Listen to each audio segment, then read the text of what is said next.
Hey horse fiends, Anna Fox with Equus Enlightened. We just talked about moving parts independently of one another. And what does that do for us when we are riding?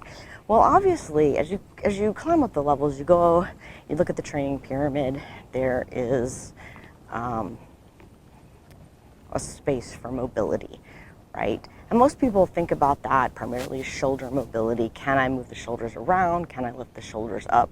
So when we start to sit on the bum, and this is when people tend to think that we really start to work on collection.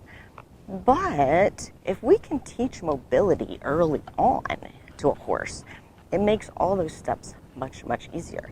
So just like I did before, I want to see, can I get him with very little effort, right, to move that hind end. Now, I feel like him and sort of sink his hip down in, because that's what I want him to do in collection, right? I want him to get the inside hind under, drop that hip a little bit, and collect. So that's hard for him, right? It's still hard for him as a horse who has done third level dressage, right? So this is something for me that I would spend quite a bit of time on the ground and not harassing him about it.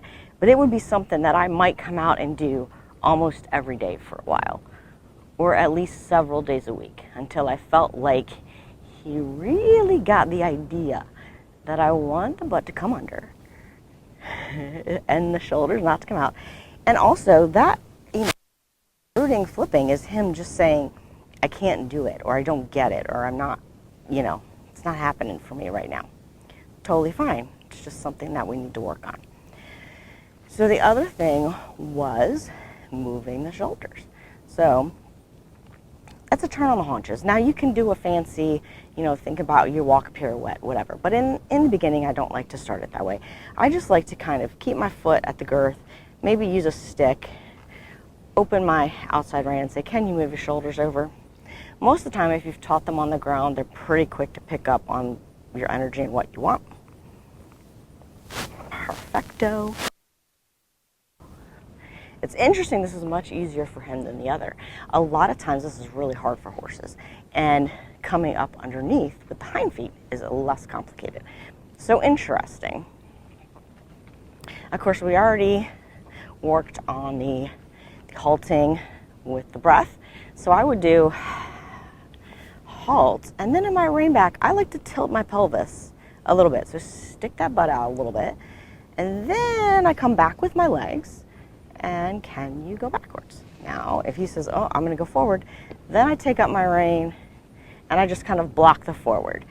I don't really use my reins to rein back, because I don't want the horse to be against the bit. I want them to remain relaxed. There, good boy.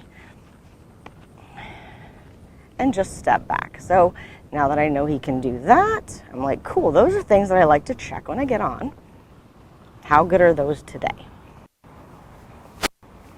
And how do those all play into, let's say we're working on being relaxed in the saddle, we're working on the bottom half of the training pyramid primarily, right? We're concentrating on our relaxation and our rhythm.